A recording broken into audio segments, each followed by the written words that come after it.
The Friday night crowd at Murphy's bar was thick with cigarette smoke and loud conversations.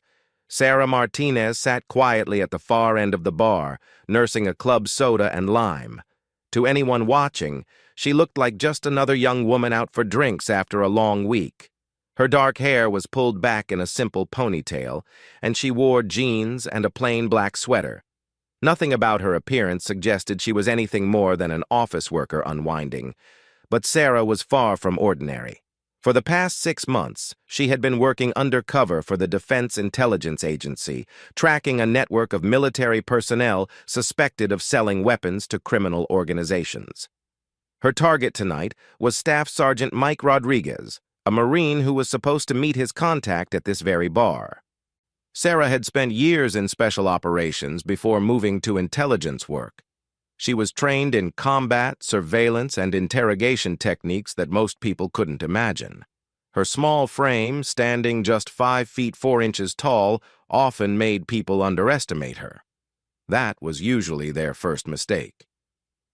The bar was located just outside Camp Pendleton, making it a popular spot for Marines and other military personnel. Sarah had been coming here for weeks, establishing herself as a regular customer. The bartender, Tom, knew her drink order by heart. The other regulars had started to recognize her face. She had carefully built a cover identity as Jessica Williams, a graphic designer who lived nearby. Tonight felt different, though. Sarah could sense tension in the air. She had received intelligence earlier that day, suggesting something big was happening in the weapons trafficking network. Rodriguez was supposed to meet someone important, possibly the person at the top of the operation. As she watched the room through the mirror behind the bar, Sarah spotted Rodriguez walking through the front door. He was exactly as described in his file: tall, muscular, with a thick neck and close-cropped hair. Even in civilian clothes, he carried himself with the rigid posture of a career Marine. His eyes swept the room methodically before he made his way to a booth in the back corner. Sarah turned slightly on her bar stool, pretending to check her phone while keeping Rodriguez in her peripheral vision. He ordered a beer and checked his watch repeatedly. He was clearly waiting for someone. 20 minutes later, a man in an expensive suit entered the bar. Sarah recognized him immediately from surveillance photos. Vincent Castellano was a known arms dealer with connections to several criminal organizations on the West Coast. This was exactly the meeting she had been waiting for. She discreetly activated the recording device hidden in her purse and adjusted her position to get a better view of their table. The two men shook hands and began talking in low voices. Sarah wished she could get closer to hear their conversation, but moving now would risk blowing her cover. As the evening progressed, more Marines filtered into the bar. Most were young enlisted men, fresh from training and eager to blow off steam. They clustered around the pool tables and jukebox, their voices growing louder with each round of drinks. Sarah continued to monitor Rodriguez and Castellano while maintaining her cover. She occasionally smiled at Tom, the bartender, and made small talk with the woman sitting next to her. To anyone watching, she appeared completely absorbed in her own evening out. Around 10 o'clock, things began to change. A group of Marines near the pool tables had been drinking heavily, and their behavior was becoming increasingly aggressive. Sarah noticed one of them, a lance corporal named Davis, according to his friends, staring at her repeatedly. She had seen this type before: young, arrogant, and used to getting what they wanted through intimidation. Davis was tall and broad-shouldered, with the kind of build that came from years of military fitness training. His blonde hair was regulation short, and his face was flushed red from alcohol. He kept making comments to his friends and gesturing in Sarah's direction. Sarah tried to ignore the attention and focus on her mission. Rodriguez and Castellano were deep in conversation, occasionally passing papers back and forth across the table. She needed to find a way to get closer, or at least get better photos of whatever they were exchanging. The situation with Davis escalated when he finally approached her. "Hey there, beautiful," he said, sliding onto the bar stool next to her despite the fact that she hadn't acknowledged his previous stares. "You look lonely over here by yourself." "I'm fine, thanks," Sarah replied politely, not looking away from her phone screen. She had dealt with countless situations like this before, both in her current assignment and during her years in special operations. The key was to de-escalate without drawing attention. "Come on, don't be like that," Davis continued, moving his stool closer to hers. "I'm just trying to be friendly. Why don't you let me buy you a real drink? That club soda looks pretty boring." "I appreciate the offer, but I'm not interested," Sarah said firmly, still maintaining her calm demeanor. She could smell the alcohol on his breath and see the glassy look in his eyes that indicated he had been drinking for several hours. Davis's expression changed from friendly to annoyed. "What? You think you're too good for me? I'm a United States Marine, lady. You should feel honored that I'm even talking to you." Sarah finally looked directly at him. "I said I'm not interested. Please leave me alone." But Davis was beyond listening to reason. The alcohol had stripped away whatever restraint he might have normally exercised. He reached out and grabbed Sarah's wrist, his large hand easily encircling it. "You're going to sit here and have a drink with me," he said, his voice taking on a threatening edge. "And then we're going to go somewhere more private and get to know each other better." Sarah looked down at his hand, gripping her wrist, then back up at his face.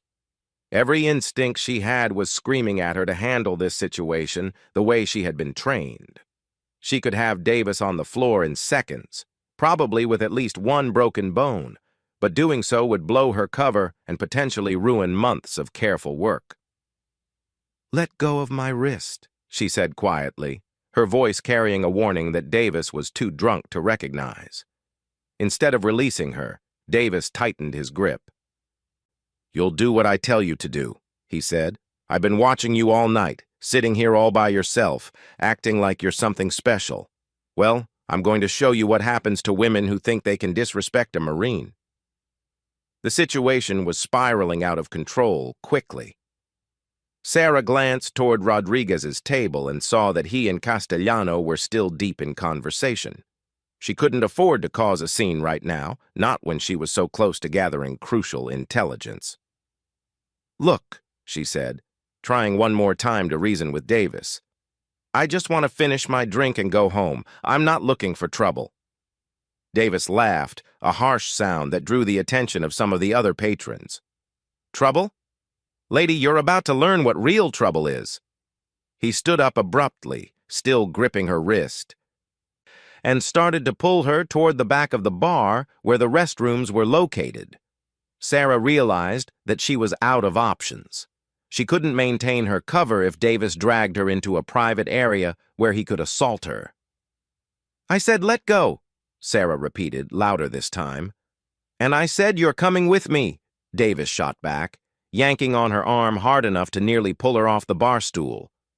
That was when Sarah's training took over. She couldn't blow her cover completely, but she also couldn't allow herself to be assaulted. She made her decision in a split second. Using Davis's own momentum against him, Sarah twisted her wrist in a specific way that broke his grip while simultaneously driving her elbow into his solar plexus. Davis doubled over, gasping for air, and Sarah quickly stood up and stepped away from him. "I told you to leave me alone," she said, her voice now carrying the unmistakable tone of someone who knew how to handle herself. Davis straightened up, his face red with anger and embarrassment. Several of his Marine friends had noticed the commotion and were moving toward them. The other bar patrons were starting to stare, and Sarah could see that her careful cover was beginning to unravel. "You want to fight me?" Davis snarled, raising his fists. "Fine. I'll show you what happens when you mess with a Marine." He swung at Sarah with a wild right hook, putting all of his considerable strength behind the punch. But Sarah wasn't there anymore. She had ducked under his swing and come up behind him, applying a blood choke that cut off the flow of blood to his brain. Davis struggled for a few seconds before going limp in her arms. Sarah lowered him to the floor as the entire bar erupted in chaos. Davis's friends were shouting and advancing toward her, while other patrons were either backing away or pulling out their phones to record what was happening. Tom the bartender was reaching for the phone to call the police, and Sarah could see Rodriguez and Castellano looking toward the commotion with alarm. Her months of careful work were falling apart in real time. "She attacked Davis!" one of the Marines shouted. "Get her!" Sarah found herself surrounded by angry, intoxicated military personnel who saw only that their friend had been taken down by a small woman. They couldn't understand how she had moved so quickly or why Davis was unconscious on the floor. "Everyone stay back!" Sarah called out, her voice carrying the authority of someone used to command situations. "I don't want to hurt anyone else." But her words only made the Marines angrier. In their minds, she was just a civilian woman who had somehow gotten lucky against one of their own. They couldn't conceive that she might actually be dangerous. The first Marine to reach her was Davis's closest friend, a corporal named Williams. He was slightly more sober than the others, and moved with the trained precision of someone who had seen combat. Sarah respected his approach even as she prepared to defend herself. Williams threw a straight punch aimed at her face, but Sarah deflected it with her forearm and countered with a quick jab to his throat. Williams stumbled backward, clutching his neck and gasping. "How is she doing this?" someone in the crowd shouted. Sarah was trying to work her way toward the exit while keeping the increasingly aggressive Marines at bay. She could see that Rodriguez and Castellano had left their table and were moving toward the back exit. Months of surveillance work were walking out the door, and there was nothing she could do about it. Two more Marines rushed her simultaneously, thinking they could overwhelm her with numbers. Sarah dropped low and swept the legs of the first one while driving her palm into the chest of the second. Both men hit the floor hard, and the crowd around her grew more wary. "What the hell is she?" Williams croaked, still holding his throat. By now, Davis was starting to regain consciousness. He sat up slowly, shaking his head and looking around in confusion. When he saw Sarah standing over him, his face contorted with rage. "You're going to pay for that!" he growled, struggling to his feet. Sarah could hear sirens in the distance. Someone had called the police, which meant her situation was about to get much more complicated. She needed to end this confrontation quickly and get out before law enforcement arrived. "I'm warning all of you," she said, backing toward the front door. "Stay away from me." But Davis wasn't listening. He charged at her with a roar, his military training temporarily forgotten in his alcohol-fueled anger. Sarah sidestepped his charge and used his momentum to send him crashing into a nearby table, scattering drinks and sending glass flying. The bar erupted in complete chaos. Patrons were screaming and running for the exits, while the remaining Marines formed a loose circle around Sarah. She could see the red and blue lights of police cars pulling up outside. "This isn't over," Davis said from the floor, blood running from a cut on his forehead where he had hit the table. "Yes, it is," Sarah replied, looking down at him with cold eyes. That was when the police burst through the front door, hands on their weapons as they surveyed the scene. Sarah raised her hands slowly, knowing that her situation had just become infinitely more complicated. The months of careful planning and cover building were over. Her identity would have to be revealed, and the investigation she had been conducting was compromised. All because one drunken Marine couldn't take no for an answer. As the police began separating the combatants and taking statements, Sarah realized that this night would change everything. Davis and his friends had no idea what they had just gotten themselves into, but they were about to find out. The woman they thought was just another bar patron was about to reveal herself as someone far more dangerous than they could have imagined, and the consequences of their actions would reach much further than any of them could have predicted. The sirens grew louder as more police units arrived, and Sarah prepared herself for what would come next. Her cover was blown, but perhaps that would work in her favor. Sometimes the direct approach was more effective than months of careful surveillance. Davis looked up at her from the floor, still not understanding what had just happened. But he would learn soon enough. They all would. Detective Ray Morrison had seen plenty of bar fights during his 15 years with the San Diego County Sheriff's Department, but this one was different. As he surveyed the scene at Murphy's bar, something didn't add up. 4 Marines, all of them significantly larger than the woman they claimed had attacked them, were sitting with various injuries while she stood calmly with her hands raised, showing no signs of a struggle. "Let me get this straight," Morrison said, flipping through his notepad. "You're telling me that this woman, who weighs maybe 120 soaking wet, took down 4 Marines who have been through military combat training?" Lance Corporal Davis, now sporting a bandage over the cut on his forehead, nodded emphatically. "She came out of nowhere, Detective. One second I was trying to be nice to her, and the next thing I know she's throwing me around like I'm a child." Detective Morrison looked over at Sarah, who was standing quietly near the bar with Officer Janet Collins. Sarah had given her name as Jessica Williams and claimed she was a graphic designer, but something about her demeanor suggested there was more to the story. "Ma'am," Morrison called out, "I'm going to need you to come over here so we can get your statement." Sarah walked over with the measured steps of someone who was completely in control of the situation. Her breathing was normal, her clothes were barely wrinkled, and there wasn't a mark on her. In contrast, the Marines looked like they had been through a war zone. "Officer, I'd like to make a phone call before we proceed with any formal statements," Sarah said politely.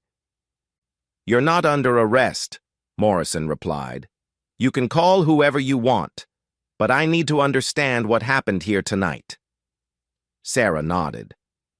"I understand, but this situation is more complicated than it appears.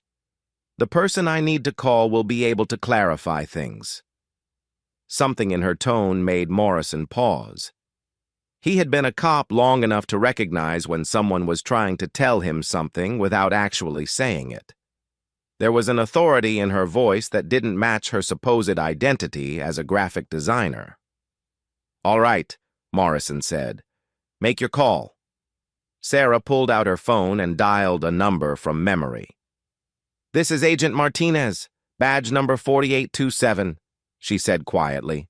"I need immediate assistance at Murphy's Bar in Oceanside.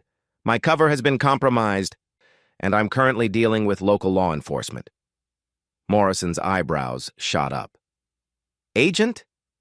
He moved closer to hear the rest of the conversation. "Yes, sir," Sarah continued. "Multiple Marines involved. I need someone here who can vouch for my identity and explain the situation to local police." She ended the call and looked at Morrison. "Detective, in about 10 minutes, you're going to receive a call from someone who will explain who I really am and what I was doing here tonight."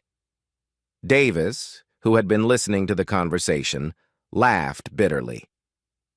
"Agent Martinez? What kind of game are you playing, lady?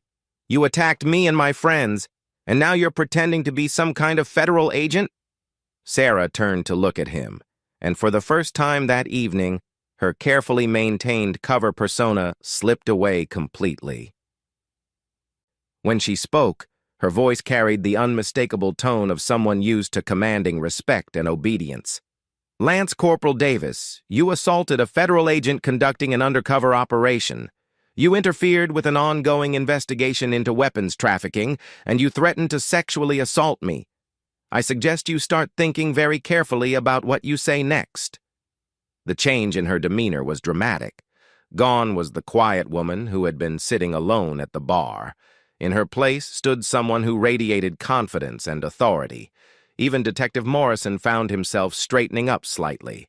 Davis, however, was too angry and intoxicated to recognize the shift. "Federal agent? You've got to be kidding me. You're just some woman who got lucky with a few cheap shots." Before Sarah could respond, Morrison's radio crackled to life.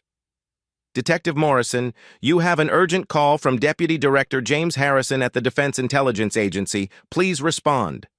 Morrison stared at his radio for a moment, then at Sarah. "DIA? What the hell is going on here?" "I tried to tell you," Sarah said. "This situation is bigger than a simple bar fight." Morrison keyed his radio. "This is Detective Morrison. Put the call through." The voice that came through the radio was crisp and authoritative. "Detective Morrison, this is Deputy Director Harrison with the Defense Intelligence Agency. I understand you have Agent Sarah Martinez in custody." "Well, she's not exactly in custody," Morrison replied, still trying to process what was happening. "She's involved in an incident at a bar with several Marines." "Detective, Agent Martinez has been conducting a classified operation for the past 6 months. I'm going to need you to release her to federal custody immediately. I'm also going to need you to secure that location as a crime scene for our investigation." Davis and his friends were listening to the radio conversation with growing alarm. The reality of their situation was beginning to penetrate through the alcohol fog.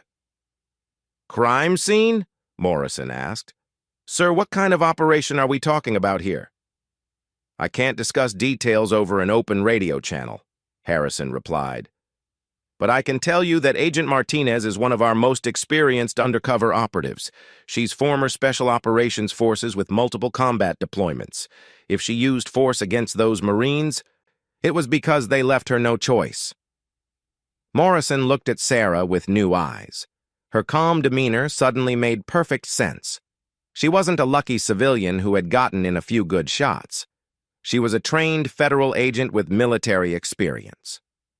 "Detective," Harrison continued, "I have federal agents en route to your location. They'll be there in 15 minutes with proper credentials and paperwork. Until then, I need you to treat this as a federal crime scene." Davis had gone pale. "Federal crime scene? What does that mean?" Sarah turned to face him. "It means, Lance Corporal, that you didn't just assault some random woman in a bar. You assaulted a federal agent who was conducting an investigation into military personnel involved in weapons trafficking." "Weapons trafficking?"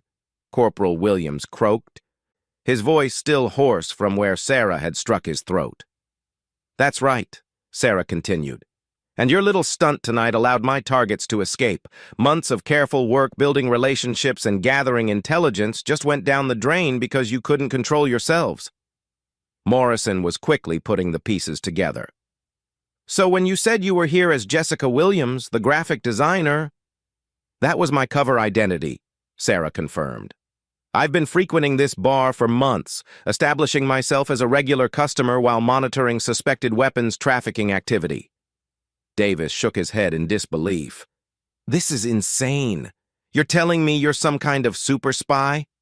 "I'm telling you that I'm a Defense Intelligence Agency operative with 12 years of military service, including 6 years in Special Operations Forces," Sarah replied. "I've served 3 combat deployments in Afghanistan and Iraq, and I've been conducting undercover operations for the past 4 years." The bar, which had been nearly empty after the initial chaos, was now filling up with law enforcement personnel. Crime scene technicians were beginning to arrive, and Detective Morrison was coordinating with his supervisor over the radio. Within 20 minutes, 2 black SUVs pulled up outside the bar. 4 people in dark suits got out and walked purposefully toward the entrance. The lead agent, a woman in her 40s with graying hair and sharp eyes, approached Detective Morrison. "Detective, I'm Special Agent Catherine Wells with the DIA," she said, showing her credentials. "I'm here to take custody of Agent Martinez and to begin processing this crime scene." Morrison examined her credentials carefully. "Special Agent Wells, can you explain to me what kind of investigation Agent Martinez was conducting?" "I can provide you with the basic details," Wells replied. "Agent Martinez was tracking a weapons trafficking network involving active-duty military personnel. The suspects were using this establishment as a meeting point for transactions involving stolen military weapons and equipment." Davis and his friends were listening to every word with growing horror. What had started as a simple night out drinking had turned into a federal case involving weapons trafficking and assault on a federal agent. "Agent Wells," Morrison said, "what happens to these Marines now?" Wells looked at the 4 men sitting on the bench near the bar's entrance. They all looked considerably more sober than they had an hour earlier. "That depends on several factors," Wells said. "First, we'll need to determine if any of them have connections to the weapons trafficking network we've been investigating. Second, they'll face federal charges for assaulting a federal agent and interfering with an ongoing investigation." Davis stood up shakily. "Agent Wells, we didn't know she was a federal agent. If we had known—" "Lance Corporal Davis," Wells interrupted, "the fact that you didn't know Agent Martinez's true identity doesn't excuse your behavior. According to the statements we've already reviewed, you grabbed her without her consent, threatened her with sexual assault, and then attacked her when she defended herself." Davis's face went from pale to ashen. "Threatened with sexual assault? I never said anything about—" "You told Agent Martinez that you were going to take her somewhere private and show her what happens to women who disrespect Marines," Wells said, reading from her notes. "You physically grabbed her and attempted to drag her toward the back of the bar against her will.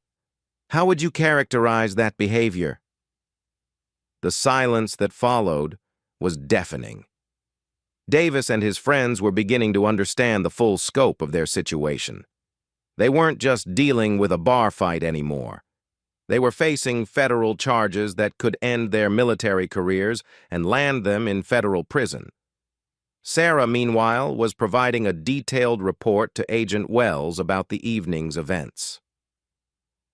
She described the meeting between Rodriguez and Castellano, the documents she had observed them exchanging, and the timing of their departure from the bar. "The subjects left during the initial altercation," Sarah explained. "Rodriguez appeared to recognize that the situation was getting out of control, and they made their exit through the back door." "Did you get any photographs of the documents they were exchanging?" Wells asked. Sarah shook her head. "I was in position to observe, but I couldn't get close enough for clear photos without compromising my cover. When Davis approached me, I was actually trying to work my way closer to their table." Wells made notes as Sarah spoke. "What's your assessment of Rodriguez's awareness of your surveillance?" "I don't believe he made me," Sarah replied. "His departure seemed to be a reaction to the commotion, not to any recognition of my presence, but Castellano appeared more suspicious. He's experienced enough to know when to leave a situation that's turning volatile." As they talked, crime scene technicians were photographing the bar and collecting evidence. The table where Rodriguez and Castellano had been sitting was of particular interest, though both men had been careful to take their materials with them when they left. Detective Morrison approached Agent Wells. "Ma'am, what do you need from the local department going forward?" "We'll need your incident reports and any witness statements you've collected," Wells replied. "We'll also need the security footage from the bar if they have cameras." Morrison nodded. "The owner is cooperating fully. He says he has cameras covering the main floor and the entrance." This was potentially good news for Sarah's case. Security footage would clearly show Davis grabbing her wrist, attempting to drag her toward the back of the bar, and throwing the first punch when she defended herself. It would also show the controlled, professional manner in which she had handled multiple attackers. Agent Wells turned back to Davis and his companions. "Gentlemen, you're going to need to come with us for formal questioning. You'll also need to contact your commanding officers immediately. This incident will be reported through proper military channels." Davis looked like he was about to be sick. "Agent Wells, is there any way we can work this out? We were just drinking and things got out of hand." "We never meant for any of this to happen." "Lance Corporal," Wells said firmly, "you assaulted a federal agent and compromised a months-long investigation into weapons trafficking. This isn't something that can just be worked out. You're facing serious federal charges." As the Marines were being escorted to the federal agents' vehicles, Davis turned back to Sarah. "I'm sorry," he said quietly. "I really didn't know." Sarah looked at him for a long moment before responding. "Lance Corporal, the problem isn't that you didn't know who I was. The problem is how you treated someone you thought was just a civilian woman. That tells me everything I need to know about your character." Davis had no response to that. He climbed into the back of the federal vehicle with the weight of his actions finally sinking in. Agent Wells pulled Sarah aside as the crime scene processing continued. "Sarah, I know this isn't how you wanted this operation to end, but you handled the situation perfectly. You protected yourself while minimizing the damage to the investigation." "We lost Rodriguez and Castellano," Sarah pointed out. "Months of work, gone." "Not necessarily," Wells replied. "We have security footage of their meeting, and we know they're actively conducting business. This incident might actually work in our favor." Sarah raised an eyebrow. "How so?" "Rodriguez is going to be paranoid now. He's going to think the bar is compromised, which means he'll either lay low or move his operations elsewhere. Either way, he's going to make contact with his network to warn them or to set up new meeting locations. When he does, we'll be watching." Sarah nodded slowly. It wasn't the clean conclusion to the operation she had hoped for, but Wells was right. Sometimes disrupting the target's routine could lead to new opportunities for surveillance and intelligence gathering. As the evening wound down and the crime scene processing was completed, Sarah found herself reflecting on how quickly everything had changed. When she had arrived at Murphy's bar that evening, she had been Jessica Williams, a quiet graphic designer having a drink after work. Now her true identity was known to local law enforcement, federal agencies, and 4 Marines who were facing serious federal charges. The months of careful cover building were over, but perhaps that was for the best. Sarah had always preferred direct action to prolonged surveillance, and now she would be able to pursue Rodriguez and his network without having to maintain her cover identity. As she climbed into Agent Wells's SUV for the drive back to the federal building, Sarah couldn't help but smile slightly. Davis and his friends had thought they were picking on an easy target. Instead, they had just learned a very expensive lesson about making assumptions. The night was far from over. There would be reports to write, statements to give, and plans to make for continuing the investigation. But for now, Sarah was looking forward to dropping the Jessica Williams persona and getting back to being herself. Behind them, Murphy's bar sat empty and dark, yellow crime scene tape fluttering in the ocean breeze. By tomorrow, the story would be all over the local military community. And Davis and his friends would be beginning to understand the true consequences of their actions. 3 weeks after the incident at Murphy's bar, Lance Corporal Davis sat in the waiting room outside his commanding officer's office at Camp Pendleton.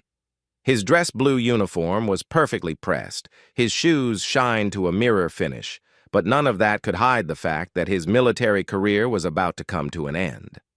The federal charges had been filed within 48 hours of the bar incident: assault on a federal agent, interference with a federal investigation, and attempted sexual assault.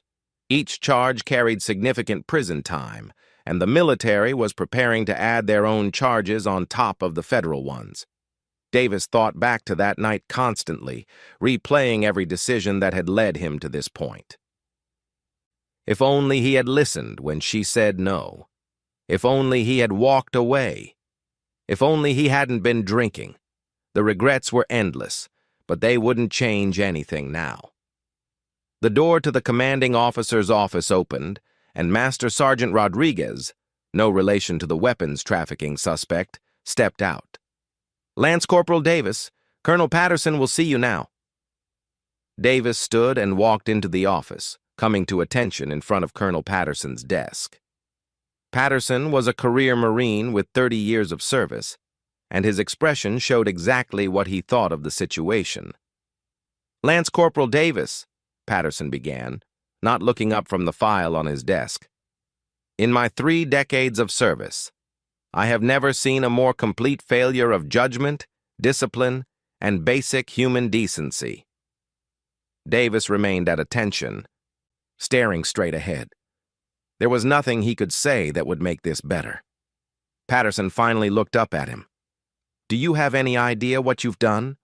Not just to yourself, but to the Corps, to your fellow Marines, and to a federal investigation that was protecting our nation's security?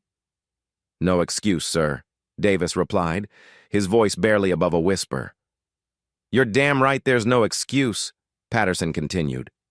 You assaulted a federal agent who was conducting an investigation into weapons trafficking. Do you understand that? While she was trying to protect our country's security, you were grabbing her and threatening to sexually assault her. The words hit Davis like physical blows.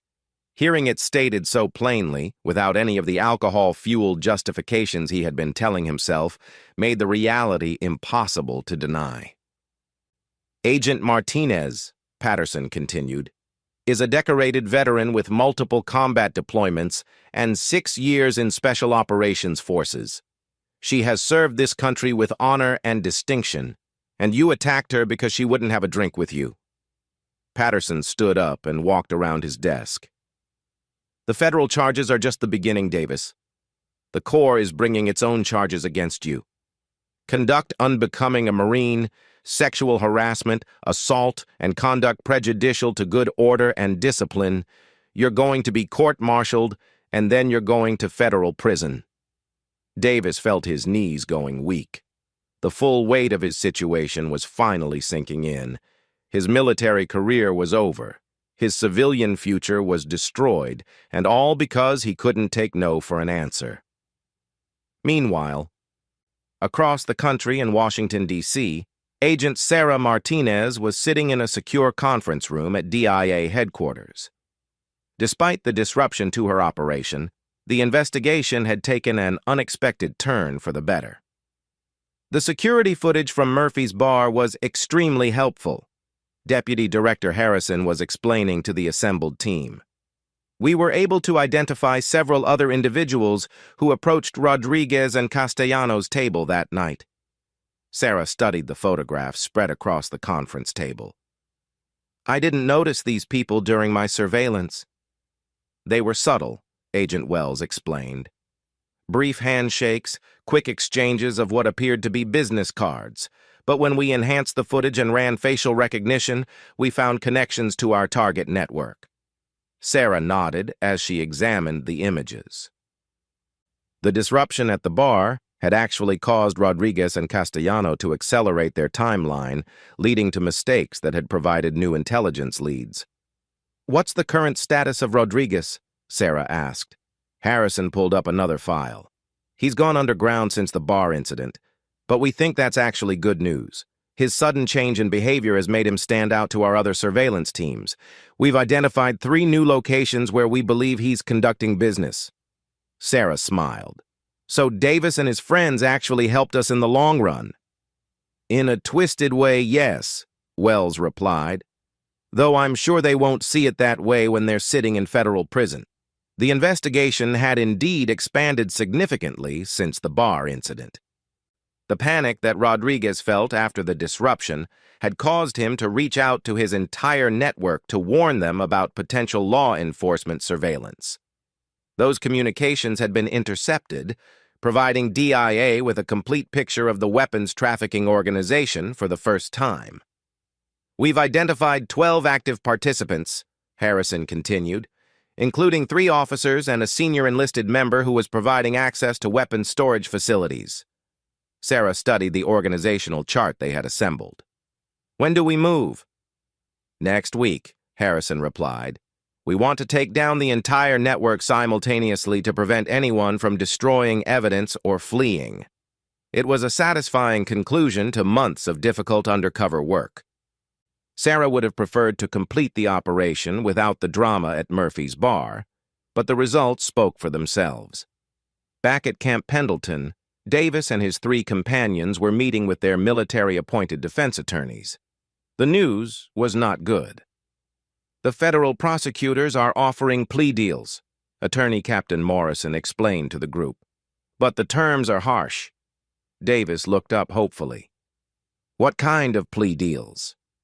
For you, Lance Corporal Davis, they're offering 7 years in federal prison in exchange for guilty pleas to assault on a federal agent and interference with a federal investigation. They're willing to drop the sexual assault charges if you accept responsibility for your actions. 7 years. Davis felt like he had been punched in the stomach. 7 years of his life gone because of one night of poor decisions. "What about us?" Corporal Williams asked, his voice still slightly hoarse. "Lesser charges for the 3 of you," Captain Morrison replied. 2 to 3 years each, depending on your level of involvement in the assault. The room fell silent as the 4 Marines contemplated their futures. Everything they had worked for, their careers, their reputations, their freedom, was gone. "There is one other option," Captain Morrison added quietly. "Agent Martinez has agreed to meet with you if you want to apologize in person. It won't change the charges, but it might influence the sentencing recommendations." Davis looked up sharply. "She would meet with us? After what we did?" "Apparently. She believes in giving people a chance to take responsibility for their actions," Captain Morrison explained. "But I want to be clear. This is not about getting you a lighter sentence. This is about you acknowledging the harm you caused and showing genuine remorse." Davis thought about it for a long moment. The idea of facing Agent Martinez again terrified him, but he knew he needed to do it. Not for his sentence, but because it was the right thing to do. "I want to meet with her," Davis said finally. The meeting was arranged for the following week at the Federal Building in San Diego. Davis, accompanied by his attorney, sat in a small conference room waiting for Agent Martinez to arrive. His hands were shaking slightly, and he found it difficult to concentrate. When the door opened and Sarah walked in, Davis was struck by how different she looked. Gone was the casual bar attire and the Jessica Williams persona. In its place was a confident federal agent wearing a professional business suit, her bearing unmistakably military. "Lance Corporal Davis," Sarah said, taking a seat across from him. "Captain Morrison tells me you wanted to apologize." Davis stood up, came to attention, and then sat back down when Sarah gestured for him to do so. "Agent Martinez, I want you to know how sorry I am for what I did that night. There's no excuse for my behavior." Sarah studied his face for a moment. "Lance Corporal, what exactly are you apologizing for?" Davis took a deep breath. "I'm apologizing for grabbing you without your consent. I'm apologizing for threatening you. I'm apologizing for attacking you when you defended yourself. And I'm apologizing for interfering with your investigation." "And?" Sarah prompted. Davis looked confused. "And what, ma'am?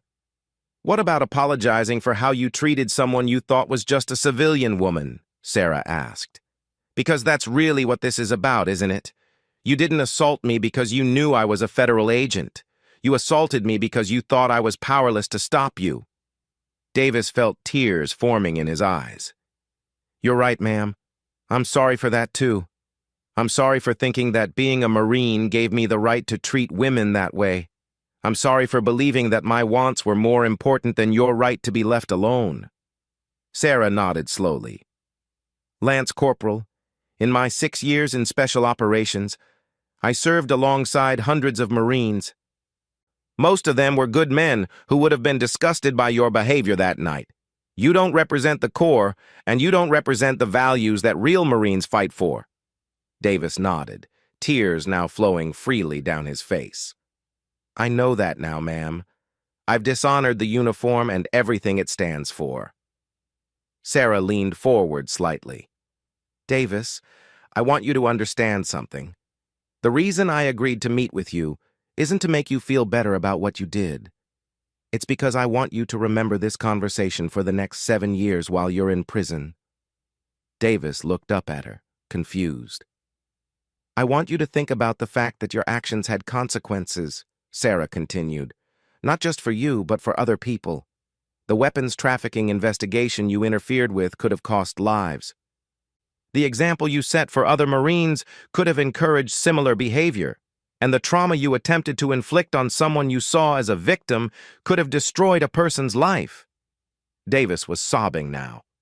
"I'm so sorry, Agent Martinez. I would do anything to take it back." "But you can't take it back," Sarah replied firmly. "You can only learn from it and make sure you never behave that way again. When you get out of prison, you're going to have to rebuild your entire life. I hope you'll remember this conversation and make better choices." Sarah stood up to leave, but Davis called out to her. "Agent Martinez, can I ask you something?" Sarah paused. "What?" "How did you become so strong? I mean, not just physically, but mentally. How did you become someone who could handle a situation like that?" Sarah considered the question for a moment. "Lance Corporal, strength isn't about being able to hurt people. Real strength is about having the discipline to protect others and the wisdom to know when force is necessary and when it isn't. You had the physical strength to overpower me that night, but you lacked the mental strength to control yourself." With that, Sarah left the conference room, and Davis was escorted back to the detention facility where he would remain until his sentencing. 6 months later, Sarah was standing in another federal courtroom, this time watching as Rodriguez and 11 other members of the weapons trafficking network were sentenced. The operation that had started with her undercover work at Murphy's Bar had ultimately led to one of the largest weapons trafficking busts in recent military history. Rodriguez received 15 years in federal prison. Castellano received 20 years. The stolen weapons they had been selling were traced to conflicts in 3 different countries, making their crimes a matter of national security.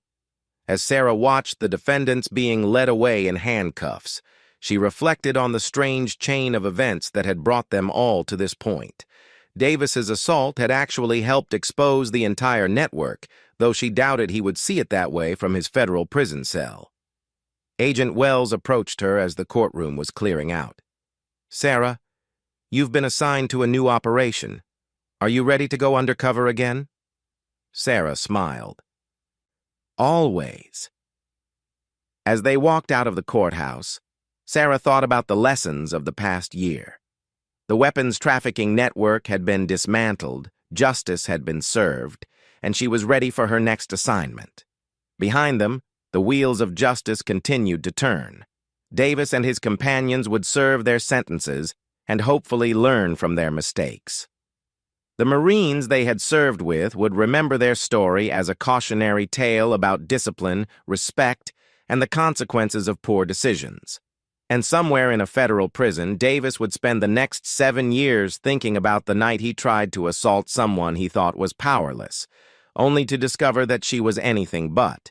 It was a lesson that would stay with him for the rest of his life. Sarah Martinez, meanwhile, would continue her work protecting national security, one undercover operation at a time.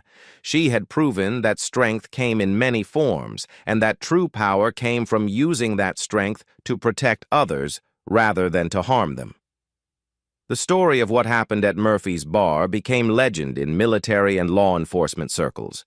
It was told as a reminder that appearances could be deceiving, that good people could be found in unexpected places, and that justice would always find a way to prevail. For Sarah, it was just another day in a career dedicated to serving something bigger than herself. And that, perhaps, was the most important lesson of all.